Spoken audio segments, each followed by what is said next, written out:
Cell Health, reboot your body, omega-3 oil extracted from algae, strong heart, sharp mind, healthier you. నమస్తే, welcome to I dream media.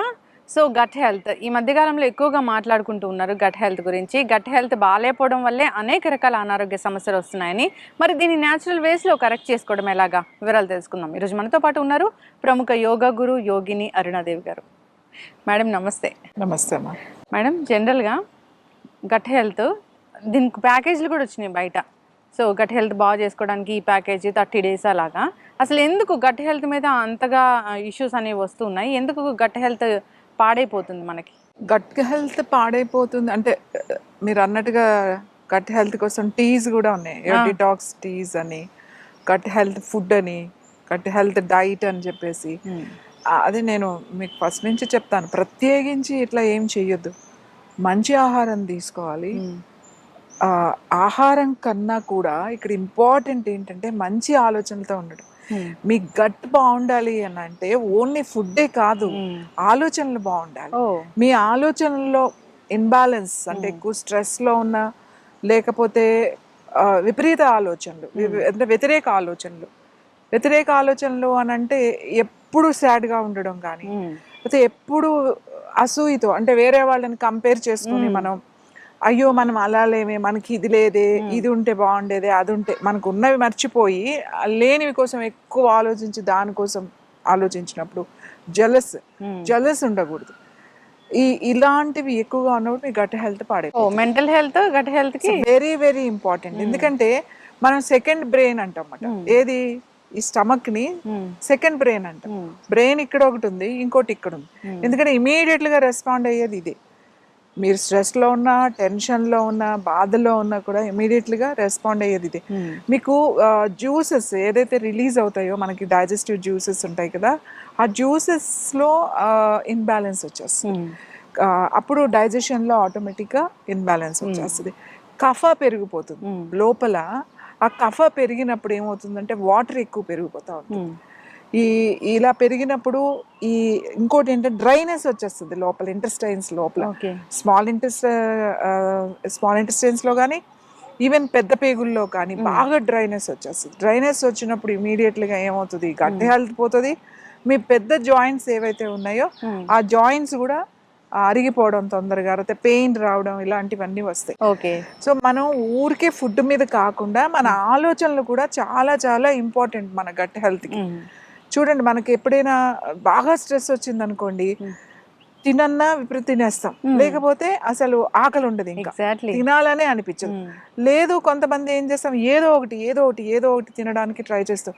అది stress eating అంటారు అన్నమాట. ఊరికి వెళ్ళి తినడం, లేకపోతే ఎక్కువ కాఫీ తాగేయడం, లేకపోతే ఎక్కువ స్వీట్స్ తినేయడం, లేకపోతే ఎక్కువ నాన్ వెజ్ తినడం, లేకపోతే ఇలా ఏదైనా అతిగా స్మోక్ చేసేయడం, లేకపోతే బాగా స్ట్రెస్ ఉంది నా వల్ల కాదు అని ఆల్కహాల్ తీసుకోవడం, ఏదైనా కూడా ఇవన్నీ అతిగా ఉంటాయి అన్నమాట. లేదంటే మొత్తం తిండి మానేయడం. ఈ రెండూ జరుగుతాయి ఈ స్ట్రెస్లో ఉన్నప్పుడు. నేనేమంటానంటే మీరు డిటాక్స్ వైపు, ఈ డైట్ గురించి ఎక్కువ ఆలోచించకుండా మైండ్ గురించి కూడా ఆలోచించాలి. మన ఆలోచనలు ఎలా ఉన్నాయి అనేది కూడా ఆలోచించాలి. సో మైండ్ హెల్త్ చాలా ఇంపార్టెంట్. ఈ రెండు లింక్. మీ బాడీ బాగాలేదనుకోండి, మీ శరీరం బాగాలేదనుకోండి, మనసు కూడా ఎక్కువ రోజులు శరీరం బాగపోతే మనసు కూడా బాగుండదు. సో మనసు బాగాలేదనుకోండి, శరీరం బాగుండదు. మీ మనసు బాగాలేదు, ఏదో స్ట్రెస్ నడుస్తుంది, ఏదో ఒక పీరియడ్ మీకు ఏదో కష్టాలు ఏదో నష్టాలు నడుస్తున్నాయి, అలానే ఎక్కువ రోజులు ఉంటే మెల్లమెల్లగా first back pain, neck pain, ఈ జాయింట్ పెయిన్స్, నీ పెయిన్స్, మెల్లమెల్లగా ముందు indigestion problem, acidity problem, gastric problem, constipation, లేకపోతే డయేరియా. అంటే ఎన్నిసార్లు వెళ్ళినా కూడా సాటిస్ఫాక్షన్ ఉండదు. 4-5 సార్లు వెళ్తూ ఉంటారు. సో 4-5 సార్లు వెళ్తున్నారు. దీనికి IBS అంటారు, ఇరిటబుల్ బౌల్ సిండ్రోమ్ అనేస్తారు. కానీ ఇక్కడ ప్రాబ్లం ఎక్కడ వస్తుంది, మైండ్. ఇది ఇంపార్టెంట్. మీరు దీన్ని రిలాక్స్డ్గా ఉంచుకోవాలి. మనకి ఎప్పుడూ ప్రాబ్లమ్స్ ఉంటాయి, మనకి ఎప్పుడు లైఫ్లో ఒకటి తర్వాత ఉంటాయి. ఎప్పుడు సుఖాలే ఉండవు, ఎప్పుడు కష్టాలే ఉండవు, ఎప్పుడు నష్టాలే ఉండవు. మనం ప్రతి దాన్ని అది బ్యాలెన్స్ చేసుకుంటూ వస్తాం, అన్నీ చూస్తాం, మనం యాక్సెప్ట్ చేయాలి, అన్నీ యాక్సెప్ట్ చేయాలి. ఎస్, మన దీంట్లో నుంచే కదా నేర్చుకునేది. మనకి నష్టం రాకపోతే, మనకు బాధ రాకపోతే మనకు ఆ సుఖం గురించి ఎలా తెలుస్తుంది? అసలు మీరు ఎలా ఆలోచిస్తారు? ఆలోచన కూడా రాదు, మీ బ్రెయిన్కి వర్కే ఉండదు. స్ట్రెస్ అనేది ఎప్పుడూ ఉండాలి, ఉండకపోతే మీరు ముందుకెళ్ళలేరు. ఆ ఒత్తిడి అనేది ఉండాలి, కానీ మరి విపరీతమైనది ఉండకూడదు. అలా ఎక్కువ ఉన్నప్పుడు గట్ ఇష్యూస్ వస్తాయి. సో అలాగే టైంకి తినడం, దాని గురించి ప్రత్యేకించి క్లీన్ చేసుకోవాలి అట్లా ఏం అవసరం లేదు. టైంకి తినండి, ఎక్కువ వెజిటబుల్స్, బాయిల్డ్ సలాడ్స్ తినండి. అంటే మసాలాలు, ఎక్కువ ఉప్పు, ఎక్కువ కారము అసలు లేకుండా కాదు, అన్ని ఎక్కువ ఆయిల్ ఇలాంటివన్నీ మానేసి మనం హెల్త్ బాగుపడాలి. గట్ హెల్త్ బాగాలేదు అని అనుకుంటే మీరు బాయిల్డ్ వెజిటబుల్స్ తినడం, తర్వాత ఫ్రెష్ సీజనల్ ఫ్రూట్స్. ఇప్పుడు బాగా బయట నుంచి డిఫరెంట్ ఫ్రూట్స్ వస్తాయి, అట్లాంటివి ఏం తినొద్దు. ఆ కోల్డ్ స్టోరేజ్లో వచ్చే తినొద్దు. చక్కగా మన బయట దొరుకుతాయి కదా వెండర్స్, మనకు బండ్ల మీద అమ్ముతారు, అవి ఎప్పుడూ కూడా కోల్డ్ స్టోరేజ్లో వచ్చి ఉండవు. అవి బాగా నిల్వ ఉంటే వాడి బండి పొద్దు సాయంకాలానికో లేదా నెక్స్ట్ డే సాయంకాలానికో అయిపోవాలి అవి.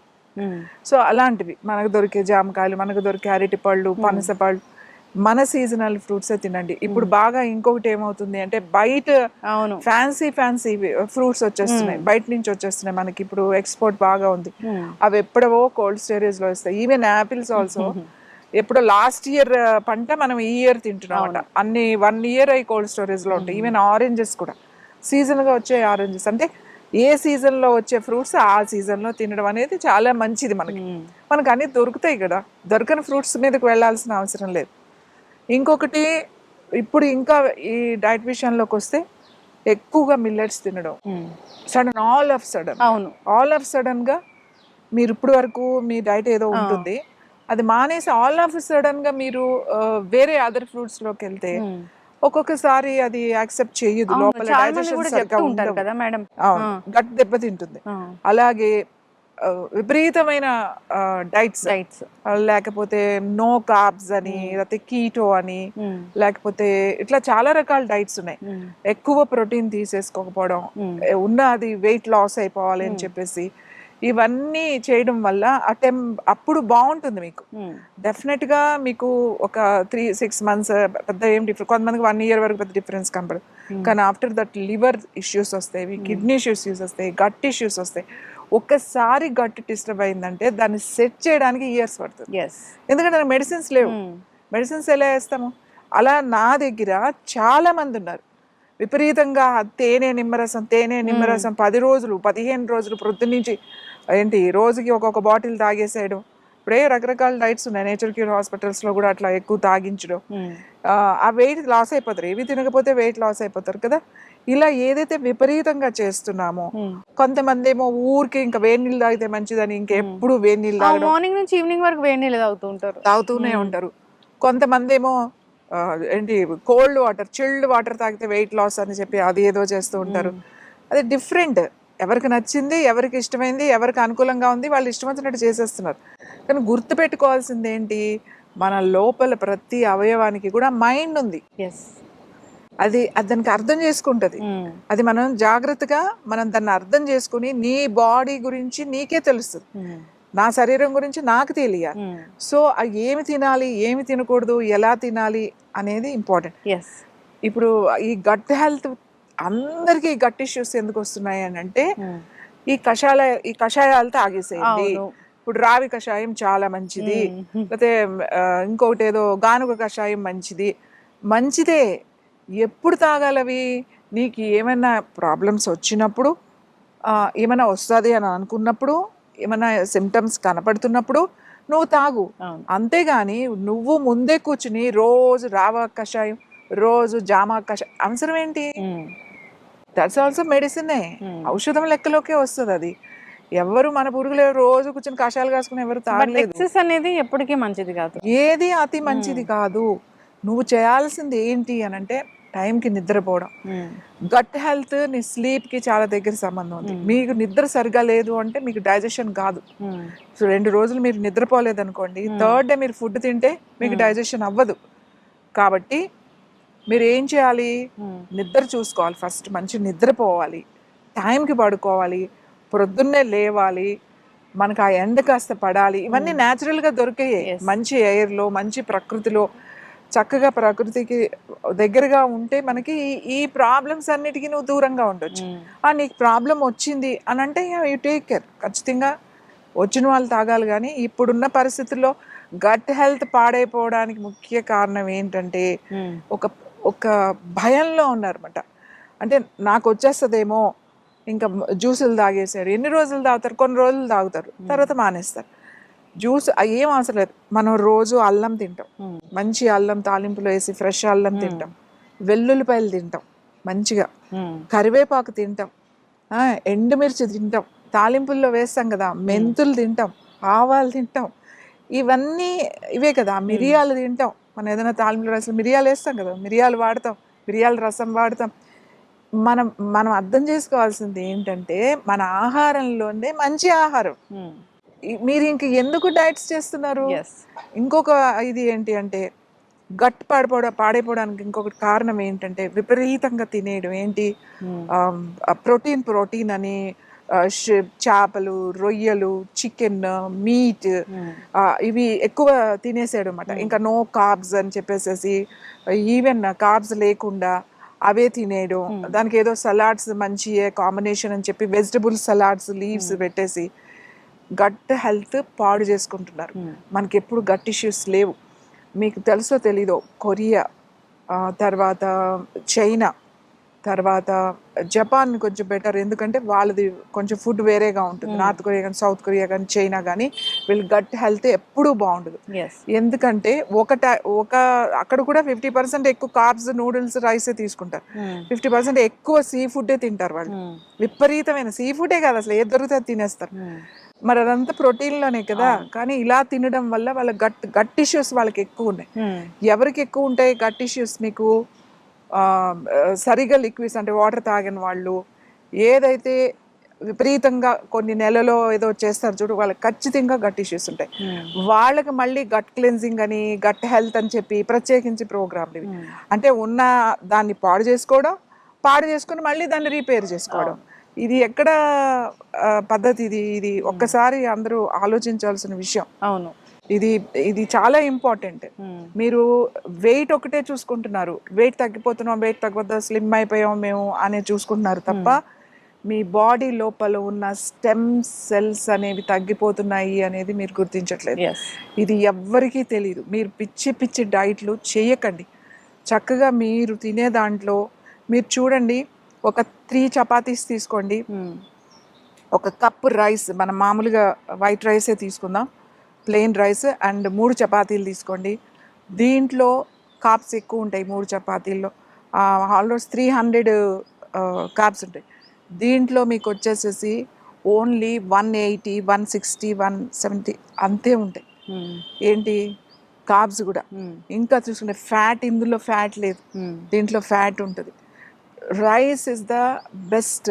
కానీ రైస్ ఎక్కువ తినకూడదు. ఎక్కువ తింటే మీకు ప్రాబ్లం, అంతేగాని మానకూడదు. ఇంత రైస్ తీసుకోండి, వెజిటబుల్స్ పెట్టుకోండి, చక్కగా పెట్టుకుంటే సరిపోతుంది. ఒక మీల్ మనకి ఎంత కావాలి, ఇది ఎవరి గుప్పుడు వాళ్ళకి ఎంత, నా చేయి ఎంత ఉంది కాబట్టి ఇంత, అంతే రైస్ తీసుకోండి. మిగతా అన్ని వెజిటబుల్స్ మనం ఏమేమి తింటారో, కొంచెం పెరుగు అన్నీ ఉంటాయి కదా, ఈ రైస్ వాటితో తినాలి. అది చాలా, అంతే. మీరు 2 మీల్స్ తింటారా, 3 మీల్స్ తింటారో డిజైన్ చేసుకోవాలి. గట్ హెల్త్ ఎప్పుడు పాడవదు. మనకు గట్ ఇష్యూసే లేవు. ఎందుకు ఇప్పుడు గట్ ఇష్యూస్ మొదలైనవి అని అంటే రకరకాల డైట్ల వలన గట్ ఇష్యూస్. ఇది అర్థం చేసుకోవాలి. మీకు ఒకసారి సెల్స్ అనేవి డిస్టర్బ్ అయితే రిపేర్ చేయడం చాలా కష్టం.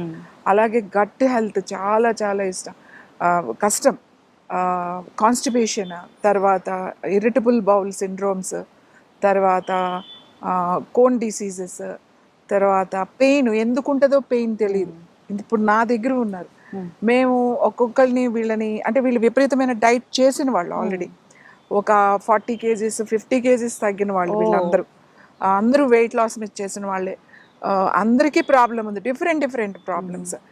ఈ రోజుకి కూడా స్కిన్ డ్రైనెస్ తగ్గడానికి 1 year 2 years పడుతుంది మాకు. ఇప్పుడు ఇంకా దాంట్లో ఉన్నారు వాళ్ళు. ఇంకా 1-2 years అయింది ఒక అమ్మాయికి అయితే. ఇంకా అప్పుడప్పుడు చాలా ఇష్యూస్ వస్తున్నాయి. ఇప్పుడు చాలా వరకు సెట్ అయ్యింది అనమాట. వితౌట్ మెడిసిన్ దాన్ని చాలా స్లోగా చేసుకుంటున్నారు. న్యాచురల్ వేస్ అయితే ఉన్నాయి, న్యాచురల్ వేస్ ఉన్నాయి, చాలా వేస్ ఉన్నాయి. అది కేర్ఫుల్గా ఓపిక్గా చేసుకోవాలి. నేను ఏమంటానంటే ఎందుకు పాడు చేసుకోవడం అనవసరంగా. ఈ డైట్ అనేది ఒక మానియా లాగా అన్నమాట, ఒక పిచ్ లాగా పట్టింది. సో నేను అందరికీ చెప్పేది ఏంటంటే మీరు డైట్ చేసేటప్పుడు కేర్ఫుల్గా ఉండండి. ఇప్పుడు మనకి సోషల్ మీడియా అనేది చాలా, దాన్ని మీరు జాగ్రత్తగా ఉపయోగించుకోవాలి. అంతేగాని మీ ఆరోగ్యాన్ని పాడు చేసుకోకండి, మీ గట్ హెల్త్ని పాడు చేసుకోకండి. మీ గట్ హెల్త్ బాగుండాలి అని అంటే మీరు సరైన ఆహారం సరైన టైంకి కనుక తింటే మీరు మళ్ళీ పోయిన దాన్ని కూడా రిపేర్ చేసుకోవచ్చు. ఎస్, ఖచ్చితంగా మ్యామ్, చాలా చక్కగా చెప్పారు. గట్ హెల్త్ పాడైపోతుంది అంటే దానికి కారణం రకరకాల మన మెంటల్ స్ట్రెస్ ఒకటి, రకరకాల డైట్స్ చేయడం ఒకటి. జీరో సైజ్ అనేది అందరికీ చాలా ఫ్యాషన్గా మారిపోయింది, దానికోసం పరుగులు పెడుతూ ఉన్నారు. దానివల్ల వచ్చే కాంప్లికేషన్స్ అయితే ఎవరు చూసుకోవడం లేదు. ఖచ్చితంగా దీని మీద ఫోకస్ చేయాలని కోరుకుందాం. మంచి ఆహారపు అలవాట్లు, మంచి నిద్ర, సో అంతేకాకుండా మెంటల్ టెన్షన్, స్ట్రెస్ లేకుండా వాళ్ళ లైఫ్ని లీడ్ చేయాలని కోరుకుందాం. గట్ హెల్త్ పాడైపోయిందంటే దాని ప్రభావం అనేది బాడీ మొత్తం ఉంటుంది, రకరకాల పార్ట్స్ మీద కూడా దాని ప్రభావం చూపించడం జరుగుతుంది. రూట్ కాజ్ ఏంటంటే ఇదే. సో దీన్ని కరెక్ట్ చేసుకోవాలని కోరుకుందాం. చాలా చక్కటి ఇన్ఫర్మేషన్ అండి, ధన్యవాదాలు.